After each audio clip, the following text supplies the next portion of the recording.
안녕하십니까. 자, 보조공학사. 참 생소할 수 있겠지만, 이 보조공학사가 과연 어떤 직종이고, 어떻게 자격 취득을 할 것인가에 대해서 말씀드리도록 하겠습니다. 이 보조공학사라는 직역은 장애인이나 노인, 즉, 일상생활에서 신체적이나 정신적 어려움이 있는 분들 있죠. 이러한 사람들에게 어떤 보조공학적 기기를 개발하고 유지하고 보수하여 개인에게 맞게 맞춤 제작하는 사람을 보조공학사라고 합니다. 이게 알려진 지가 얼마 안 됐어요. 2019년도에 국가 자격증으로 전환됐습니다. 그 전에는 민간 자격으로 이루어져 왔었어요. 그런데 장애인 인구가 증가를 하고 그다음에 어떤 보조공학사라든가 재활보조기기 실무사 등이나 이런 각종 다양한 이름으로 되어 왔다가 2019년도에 국가 자격증으로 전환이 되게 됩니다. 그래서 지금 의료인으로서 지금 이제 역할을 하게 되겠고, 이 보조공학사라는 자격증이 이제 생소하기 때문에 지금 많이 이거를 받지 않아요. 그래서 굉장히 시험이 난이도가 그렇게 어렵지 않습니다. 어렵지 않고, 이 보조공학사라는 역할이 필요한 이유는 공학적 장비를 만들어도 결국에는 이 보조공학사가 있어야만이 현장에서 이 장애인이나 노인들을 위해서 보조기기를 개보수하고, 그렇죠, 수리해 줄 수 있고 개발하고 유지할 수 있는 그런 역할을 할 사회적 직역을 가진 사람이 바로 필요했던 겁니다. 그게 바로 보조공학사인 거예요. 이 보조공학사 자격 취득 과정을 보면 총 10개의 과목을 이수를 해야 합니다. 즉 대학교에서 또는 교육과정을 할 수 있는 그런 시설에서 10개 과목을 이수를 일단 해야 하는데, 여기에는 크게 기초과목과 응용실기 과목으로 구분이 됩니다. 기초과목은 일단은 7개 과목이 되겠고요. 그 다음에 응용 실기 과목은 3개 과목이 됩니다. 그런데 기초 과목에서 7개 과목인데, 여기에서 만약에 사회복지사 자격을 가지고 있어요. 사회복지사 자격을 가지고 있으면 3개 과목만 이수를 해도 됩니다. 규정상. 만약에 사회복지사 2급이 없으면 7개 과목을 이수를 하셔야 합니다. 사회복지사 자격이 있으면 3개 과목만 이수를 하면 됩니다. 이렇게 해서 기초 과목 7개, 그 다음에 응용 실기 과목 3개 과목을 이수를 하면 일단은 이 보조공학사 시험에 응시할 수가 있습니다. 서류 제출은 매월 10월 달에 하고요. 시험은 매월 2월 달에 실시를 합니다. 그러니까 1년에 시험을 한 번 본다는 얘기입니다. 자, 그러면 보조공학사 시험 응시 자격을 좀 더 구체적으로 알아보면 총 10개 과목을 이수해야 된다 그랬잖아요. 이 10개 과목을 이수해야 되는데 고등교육법 제2조 제1호부터 6호까지 규정했다는 학교입니다. 학교. 또한 학점 인정 등에 관한 법률에 따른 교육 훈련 기간이 있죠. 여기에서 과목을 이수하시면 됩니다. 자, 또한 장애인복지법에 따라서 보건복지부 장관이 인정하는 교육기관에서 역시 보조공학상 관련 과목을 10개 이상 이수를 하면 역시 시험 응시 자격이 되겠습니다. 그러면 여기에서 이제 기초 과목은 무엇이 있느냐? 굉장히 많죠. 기초 과목 분야는 장애인 보조기기법 시행령 제4조 제2항 별표 1에 첨부가 되어 있어요. 여기 보면 노년학, 노인학, 관련 보건의료 관련 법규, 보조공학, 보조공학사 직업윤리, 그리고 보조기기 관련 법령 및 서비스 전달 체계, 보행분석학, 사회복지학, 상담학, 생리학, 생체역학, 심리학, 인간공학, 인체운동학, 장애아동의 이해, 장애 예방 및 안전, 장애 이해, 장애인 복지, 장애학, 재활공학, 재활의학, 재활학, 직업재활, 특수교육학, 해부생리학, 해부학. 유사한 과목들이 많죠. 과목들은 뭐 노년학, 노인학 막 그렇잖아요. 뭐 거의 같은 건데. 그렇죠? 근데 이제 이게 왜 이렇게 돼 있느냐면 어떤 대학에서는 노년학이라고 커리큘럼을 만들어 수업을 하고 또 어떤 대학에서는 노인학이라고 해서 수업을 하고 하기 때문에 이름이 다르잖아요. 그래서 노년학이라고 해도 오케이 해주겠다.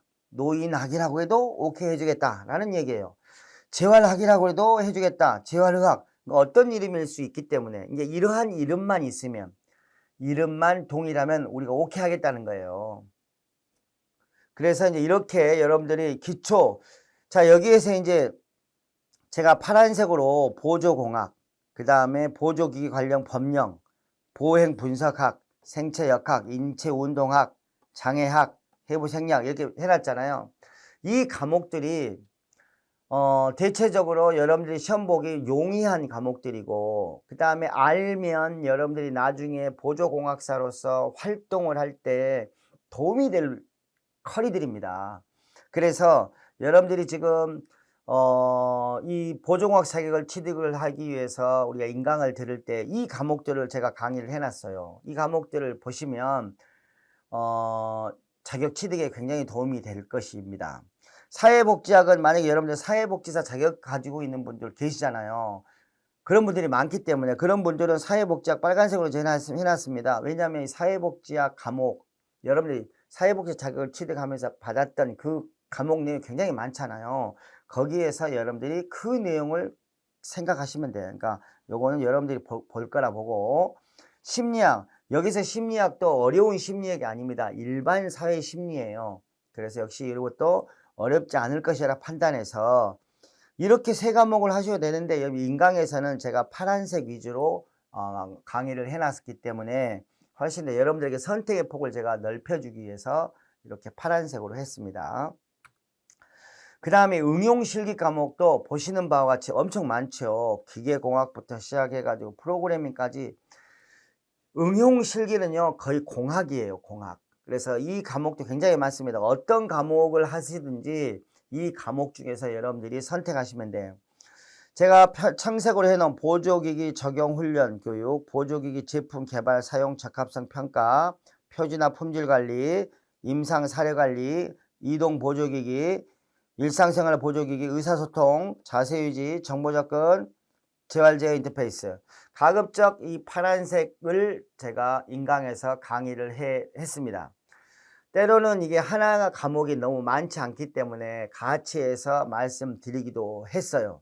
그래서 그 외의 것들을 하실 수도 있겠지만 내용이 이 보건공학사는 이 일반 뭐 전자공학이나 기계공학과 다르게 산업과 이런 다르게 깊은 지식보다는 넓은 지식이에요. 다양성의 원칙을 가지고 알아야 하기 때문에요.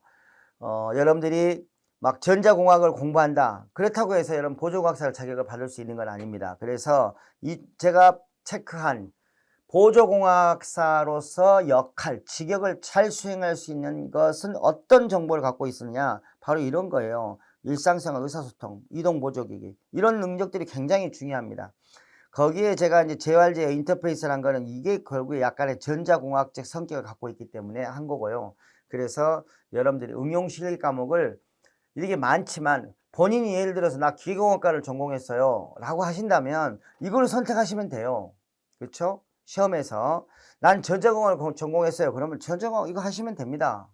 나머지 그 과목 아닌 것들은 이렇게 공부를 하시면 좋을 것 같아요. 원서 접수 말씀드린 바대로 10월 중에 약 일주일 정도 기간을 두고 국시원 홈페이지를 참조하시면 됩니다. 자, 12월 중에 시험 장소가 공고되고 다음 해 2월 달에 시험이 개시가 됩니다. 시험 응시료는 지금 14만 1,000원 정도 받고 있습니다. 시험은 컴퓨터 베이스드예요.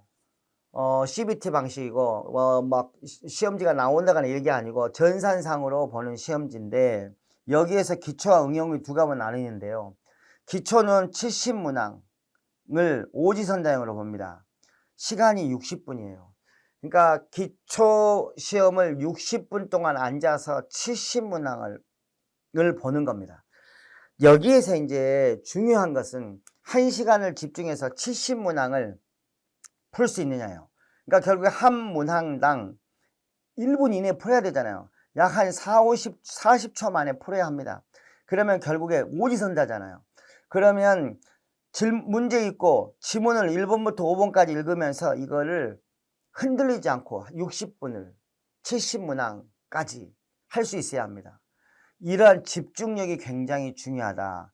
여러분, 집중력이 매우 중요하다라는 얘기입니다. 자, 그렇게 한 다음에 쉬었다가 다음 시간에는 응용실기 시험을 보는데 100문항이에요. 100문항을 역시 오지선다형이고 85분을 봅니다. 그러니까 60분을 보고 잠시 쉬었다가 85분을 보는데 결국에 역시 집중력입니다. 100문항을 오지선다. 역시 마찬가지죠. 시간은 약 40초 정도에 봐야 합니다. 그러니까 굉장히 여기서 중요한 건 집중력, 고도의 집중력 훈련이 필요하다라는 겁니다. 응시자의 준비물은 응시표, 개인이 출력해 가야 하고 신분증 휴대해야 합니다. 최종 합격자는 2월 중에 국시원 홈페이지에 올라가고 그 다음에 휴대전화를 본인이 기입한 경우에는 SMS 통보를 받으실 수가 있습니다. 중요한 건 합격 기준이죠. 과목별 40점 이상이에요. 그러니까 평균 60점이어야 합니다. 기초 과목과 응용 실기 과목이 각각 60점 이상 되면 합격이에요. 자, 또 하나, 만약에 기초 과목을 40점 받았습니다. 그러면 응용 실기에서는 80점을 받아야 합니다. 평균 60점 넘어야 되니까 굉장히 중요하고, 그러나 이게 난이도가 높지 않기 때문에 여러분들이 중요한 건 집중력이라는 거. 문제를 풀다가 보면 난해하고 어렵잖아요. 그럼 바로바로 패스하고 넘어가서 다음 문제를 푸셔야 돼요. 근데 그렇지 않은 경우에는 시간이 오버돼서 문제를 못 풉니다. 그러니까 문제를 잘 끝까지 읽고 집중해서 흐트러지지 않는 정신력이 굉장히 중요하다. 여기에서 출제 경향을 보면 보조공학 개론, 그 다음에 보조기기 이해 및 활용, 여기에서 보조공학 개론에서는 20% 정도, 보조기기 이해 및 활용에서는 약 30% 정도의 출제가 됐고, 보조공학 평가 및 상담에서는 25%, 이게 이제 장애 유형에 대한 거예요. 자, 25%, 그 다음에 보조공학 서비스에서 약 25% 정도로 출제가 됐습니다. 그러니까 가만히 보면 깊이 있는 난이도 쪽으로는 출제가 되지 않고요. 지금까지는 이렇게 아주 가벼운 정도로 문제를 냈다는 거, 이것도 한번 우리가 눈여겨볼 만하고, 지금 이제 제가 모두에 말씀드렸지만 이게 취업이 생긴 지가 얼마 안 됐어요. 그래서 취업 분야가 지금 어떻게 되느냐, 일단 원서 접수를 하게 되면, 그러니까 합격을 하게 되면, 자, 정부기관의 연구소, 그 다음에 장애인 노인복지관, 그 다음에 보조공학연구소, 그 다음에 보조공학센터, 요즘에는 지역별 거점 보조공학센터들이 있는 데가 있고요. 아직 없는 데도 많습니다. 근데 장기적으로 장애인이라는 거는 전국적 규모이기 때문에 없을 수가 없지요. 예를 들어 서울, 인천에 있는데 전라도에는 없어요. 없으면 안 되잖아요. 그래서 전라도에도 이제 관 차원에서 만들겠죠. 요즘 요즘에 대학교 안에서도 보조공학센터를 만듭니다. 그 다음에 의료기기 센터, 개인이 사업적으로 직접 상담하고 맞춤 제작을 할 수도 있겠죠. 합격률을 보게 되면 2019년에 처음 생겼다 그랬잖아요. 122명 시험 봐서 117명 합격했습니다. 그러니까 거의 99% 합격했다는 얘기죠. 자, 22년도에는 83명, 응시에 49명 합격했고 많이 떨어졌네요. 21년에는 200명 지원해서 그 다음 접수해서 156명 합격했고, 2022년에는 265명에서 많이 떨어졌네요. 100명이 떨어졌네요. 2023년에는 353명에서 278명. 오, 많이 떨어졌어요. 자, 377에서 200, 오, 이것도 역시 많이 떨어졌네요. 그러니까 결국에는 약 한 100명 정도. 합격률이 결국에는 뭐 얼마입니까? 한 80% 정도네요. 80% 정도.